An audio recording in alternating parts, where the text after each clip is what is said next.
Hello, my name is Thomas Crowl, and I'm the author of Queen of the Con, this book right here, which is the first nonfiction biography study of the career of Cassie Chadwick, who is probably the most famous North American imposter and swindler that you've never heard of. Cassie Chadwick operated primarily in Cleveland from a period of about 1895 to about 1905. She was listed on Time magazine's accounting of swindlers and imposters as being number 8. All the rest were men. She was born in Canada. She was born Betsy Bigley in Ontario near Eastwood, and she lived most of her unremarkable childhood there. At the age of 16, she ran away from home for the first time and was detained by the police for trying to pawn a stolen gold pocket watch. She was released into the custody of her parents. She continued to run away from home off and on. By the time she reached 21, she was ready to move on to bigger and better things. And she spent that time being many different things, but the most interesting was trying to impersonate a member of the Kennard family of the shipping line fame. She also claimed to be an heiress. She had cards printed up that said Betsy Bigley, heiress to $15,000. She eventually discovered forged promissory notes. And I should perhaps clarify here that in the late 19th century, it was not uncommon for men of wealth to pay their debts by issuing personal promissory notes. These were somewhat similar to checks, somewhere between a cross between a personal check and a loan. And the maker of any particular promissory note would simply put his signature on it, fill in the blanks as to how long it was, how much money there was, what the interest would be, and his promise to pay in a year. Of course, the value of these varied greatly depending on the honor of the man involved and whether or not people felt he had the money to pay it. It was also a ripe area for fraud.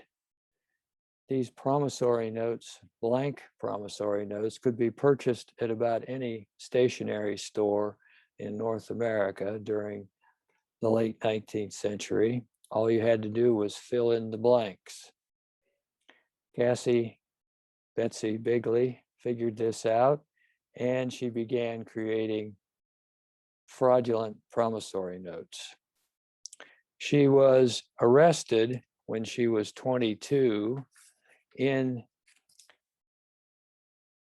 Canada, in Ontario, for attempting to pass these forged promissory notes. She was detained by the police in Brantford, Ontario, and she was eventually arrested and tried in Woodstock at the age of 22. She was tried for passing these promissory notes, which were filled out in amounts up to $500. Her defense counsel decided to plead not guilty by reason of insanity. And on the day of the trial, they had her, although she was 22, dressed in a child's clothing, complete with a child's bonnet, sit at the defense table, resting her head in her hand, and occasionally looking up to make funny faces or stick her tongue out at the jury. The judge decided that the jury should accept the insanity defense and directed them to do so. Took them 2 hours to decide, nevertheless, but she was acquitted for insanity. Her parents at this point had had enough of her in Canada, so they shipped her to her older sister who lived in Cleveland. And as you can imagine, there was a lot that she could learn in Cleveland about the criminal world in the 1870s and 80s. And she got into various different scrapes, various different frauds, various different blackmailing schemes. Along the way, she did manage to con a fairly respectable physician who was about 12 or 15 years older than her to marry her. And she convinced him that she was a wealthy heiress of some refinement, and he fell for it. On the day of the wedding, it turned out that she had borrowed some money from a money lender, which was not uncommon in those days. People mortgaged their furniture, even their clothing, to get extra cash at times. And she had borrowed some money from the money lender, which she had been a little late in repaying. He showed up at the home where the wedding was going to be held the afternoon before the wedding. She offered to pay him after the wedding was over. He declined, and she ended up signing over all of her wedding gifts, her wedding ring, her wedding dress, just about everything, to the moneylender to get him to go away. The marriage took place that evening, and the next morning the moneylender came back to get all of his collateral. When her new husband, Dr. Springsteen, found out that this was the case, he was obviously chagrined, and it took him about 2 weeks to throw her out of the house. In the meantime, he had had private detectives look into her activities, and one of the reasons for expelling her was infidelity. Dr. Springsteen eventually divorced Betsy. From there, she knocked around the United States, New York, Ohio, spent some time again, apparently in Canada. She was in Michigan. She may have even been as far as the Nebraska, Kansas area. There's a lot of uncertainties about where she was during this time, but the next time she came to the attention of the authorities and the press was in Toledo, when she opened up shop as a clairvoyant, which was a fancy name for a fortune teller. She claimed to be a European clairvoyant who could see the future or whatever else you wanted seen for a price. Some people, she claimed, some men, she claimed, came to see her for advice on grain futures or stock purchases or affairs of the heart. Surprisingly enough, all of her clients were men. She continued along this vein in Toledo until she again came up with forged personal promissory notes, and she managed to con a very respectable express agent who was 15 years older than her into helping her to pass these notes, in other words, to turn the notes into money. His reasons for doing so were varied, but it appears that in the end, they had to deal with blackmail and his having rendezvous at her home with a woman from Cleveland whose reputation was somewhat dicey. So Along the way, they managed to swindle about $20,000 from some Toledo banks, as well as a considerable amount of money from the victim himself, or you call the victim, the express agent. The whole thing finally fell apart when the man whose name she had forged was made aware of the promissory notes, disavowed them, got the police involved, and she and her assistant were both arrested. They were eventually tried. She was convicted and sentenced to prison. Her associate, it turns out, was found not guilty on the apparently acceptable defense that she had hypnotized him, and therefore he was not capable of functioning in a normal manner. He got off. She went to prison eventually, after her appeals were exhausted. She went to prison in Ohio at the Ohio Penitentiary. She was paroled about 3 to 4 years later by none other than Ohio Governor William McKinley, who later became US President William McKinley. She returned to Cleveland, supposedly a penniless ex-con, and within a year and a half, she owned a number of row houses in Cleveland, a very nice wardrobe that amounted to more than 50 expensive gowns, and whatever other trappings went along with all of this. It was clear that she had friends in high places, and it turned out that back in the 1880s, before she had gone to prison, she had had a child whose name was Emil. His last name was always given as Hoover, but this was an alias. And he was apparently the illegitimate offspring of a rather well-to-do, but not terribly honest Cleveland politician. The man was never named, although a lot of people claimed to know. I could find nowhere where there was ever a name. Anyway, she managed to take her contacts and use them to create quite a little nest egg for herself in a very short period of time. Some people said that during this period, she was a madam in a house of ill repute. This is probably not exactly true. She probably did, however, run what were known as houses of assignation, which today might be considered low-end hotels where you could rent rooms by the day or by the hour for whatever purpose you needed. They could also be quite lucrative. She met another physician in Cleveland.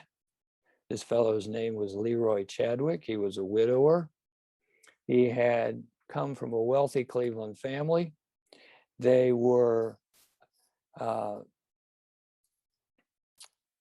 some of the original folks in Cleveland, some of the original folks who helped to develop Euclid Avenue, which was at the time that she was in Cleveland was known as Millionaires Row. People like John D. Rockefeller lived there, senators lived there, captains of industry. It was a very exclusive address, and Dr. Chadwick had a home there. She apparently convinced Dr. Chadwick, much as she had Dr. Springsteen, of her sad but pure past, and she went on to pursue him, and he was a physician, but not terribly bright and not terribly successful and in need of money. And it was almost no time at all before she had assumed control of his financial affairs, moved into his home in Cleveland on Euclid Avenue, and generally took control of everything. They were married about 1896, and as it was, they were married not once in Pittsburgh, which was the first time, but it was thought that because her Canadian citizenship might be a little dicey, they went to the Detroit area, crossed over into Canada, and were married there a second time 6 months later, just to make sure everything was correct. From there, she began a climb. She wished her goal in life was to become one of the top 5%, so to speak, and she achieved this very quickly with the Euclid Avenue home. This led to trips to Europe. She spent extensive time in New York, living in hotels and shopping. She had major shopping sprees.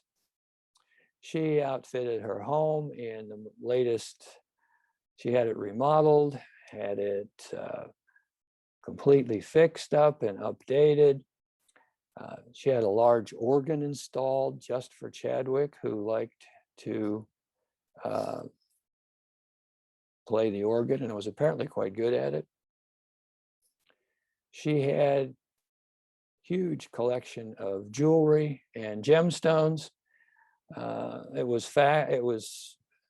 It's been rumored, although it's certainly not by any means proven, but it was rumored at the time that she imported the largest diamond into Canada that had ever been brought to the country at that point in time.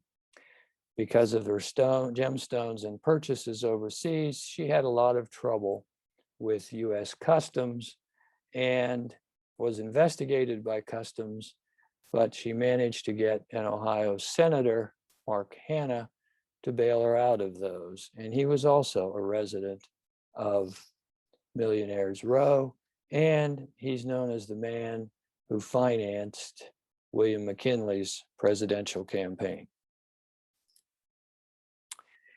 I've got a little section here from the book that I'm going to read a little bit about what this is probably one of the best known stories about Cassie Chadwick.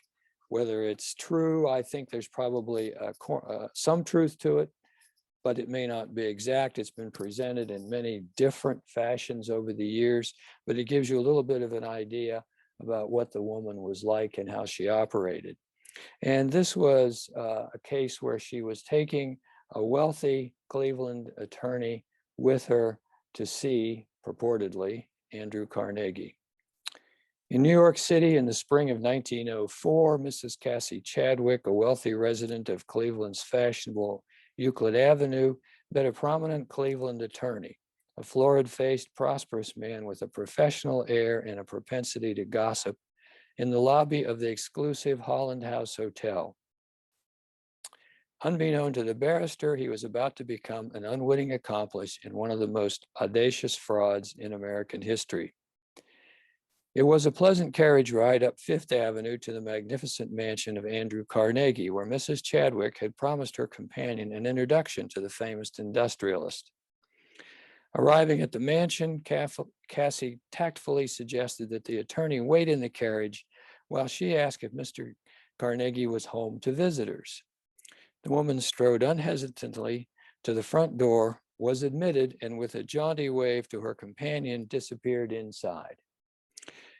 Mrs. Chadwick informed the butler that she wished to speak to the housekeeper about a former employee of the Carnegie household. The employee was unknown to the housekeeper, and the two women talked. Cassie, as they talked, took notes and stalled for time. 20 minutes later, she reemerged from the mansion, chirping pleasantly and waving. Once again, seated in the cab, Cassie apologized to her companion, but Mr. Carnegie was not receiving visitors today. Then, as if on cue, a package fell from her handbag. After the attorney retrieved it, Mrs. Chadwick said she wished to confide in him. After extracting a pledge of secrecy, Cassie admitted she was Andrew Carnegie's illegitimate daughter. Her mother had died, and according to Cassie, Carnegie had discreetly placed her with foster parents in Canada. The ironmaster was very generous to her, she said, and the package, which had fallen from her purse, contained US steel bonds. To seal the deception, Cassie displayed 2 promissory notes with 6 figures on each to her benefit, bearing the signature of Andrew Carnegie. As the carriage pulled away from the curb, the attorney could not resist a backward glance at the mansion and later swore that he saw a short, gray-bearded man standing in an upstairs window. Such was the power of Cassie Chadwick's persuasion. She used this persuasion along with promissory notes that were supposedly signed by Carnegie but were forged, and also a trust agreement from Carnegie, which said that he had in his possession $10 million worth of securities belonging to her that he held in trust for Cassie Chadwick. These securities, $10 million at the time, today would be about $250 million US. Cassie had an insatiable demand for money, and she used these promissory notes, these forged notes and the trust agreement as collateral to borrow money. She borrowed it from individuals as well as borrowing it from banks. Nobody during the entire time that she was doing this ever bothered to ask Andrew Carnegie if his signature on any of this was genuine or if any of it was real. Everyone was all too happy to give her the money without ever checking to see if her credentials or if her collateral amounted to anything. The entire scheme eventually became unraveled when a small national bank in the small town of Oberlin, Ohio, which is the home of Oberlin College, when this small bank collapsed because it held Chadwick paper, Carnegie paper, which everybody had by now decided was worthless.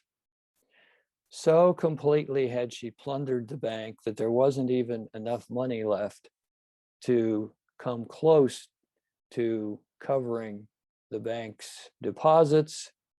There was a run on the bank and it collapsed. The bank examiners found that it had been thoroughly looted. And to make a long story short, Cassie was indicted for conspiracy to defraud a national bank. She eventually stood trial in the United States in Cleveland, federal trial for defrauding the bank. Her defense, while probably correct, was also inept in so much as they defended her by saying that there was no, her defense was that there was no conspiracy. She had not actually passed the notes. She had only used them for collateral, for loans, and whether the bankers chose to give her money on those notes or not was their business and not illegal.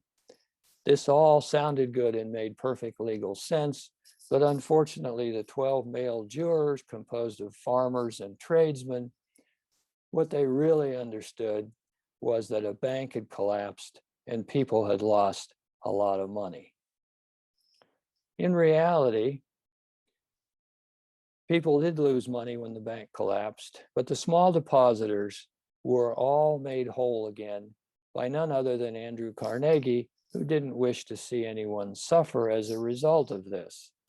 So he put up the money to help the small depositors, the farmers, the tradesmen, the students, and so forth. And to help the deal along, he also threw in a library for Oberlin. Cassie was found guilty, sentenced to prison. She went back to the Ohio Penitentiary, this time as a federal prisoner. From the day she arrived there, her health deteriorated. This was in 1905. And in the fall of 1907, she passed away. She was only about 50 years old. She was buried in St. Paul's Episcopal Church Cemetery in Woodstock, Ontario. A large granite monument was placed on her grave, one which would both suit her in terms of its size and help to discourage grave robbers. And it was inscribed Elizabeth Bigley, wife of L.S. Chadwick, MD, 1859 to 1907. Even in death, she couldn't resist shaving a couple of years off of her age. Her son, Emil, was her only regular visitor in prison, was an extremely loyal lad, and was in his 20s at the time that she died, time that she passed away. After her death, the story didn't end, the story didn't go away. The federal authorities had forced her into bankruptcy in an effort to try to collect money to pay the bank depositors, among others. They auctioned off all of her home belongings, seized all they could find, but they didn't, in the end, find very much. And it turns out that most of what was in the house was a lot of expensive claptrap that wasn't worth a whole lot, even if she did pay a whole lot for it. However, she had taken with her to prison a satchel which contained important personal papers that no one was ever allowed to look at. After she died, some pressure was applied to her son, and he agreed to let her satchel be examined. They found a lot of stuff, a lot of papers that didn't amount to much. They did find some old bank passbooks, and they did find one bank passbook that showed a $305,000 deposit and no withdrawals. They contacted the bank, who said no, there was no money on deposit there for her. And other people stepped forward and said that she had a tendency to fill in the blanks a lot of times in her own, in other passbooks, at other banks. However, this particular bank was in a way connected with a Pittsburgh industrialist who, it turned out, had used her to launder money that he had stolen from his partner in return for a loan. The big question with Cassie Chadwick is, what happened to the money? Nobody knows. Did all the money just disappear? Did she spend it all? Nobody thought she spent it all. What happened to her son, Emil Hoover? After her death, he disappeared, probably into Canada, but there seems to be no trace of him. There is no doubt that Cassie Chadwick was a very intelligent, very clever, very adventurous, very persuasive woman. She may have been a career criminal, but she certainly did not, in her cons and in her actions, allow the gender standards and the gender norms of the day to get in her way. She was an extraordinary person and certainly deserves a closer look than she's had in the past. The book, Queen of the Con, is available from Amazon, both in the United States and in Canada. You can also find it at some libraries, some bookstores. Obviously, there's a great deal more detail to be found in the book about her life and about her cons and about her various activities.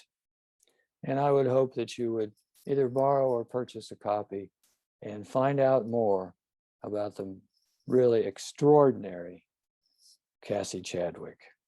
Thank you.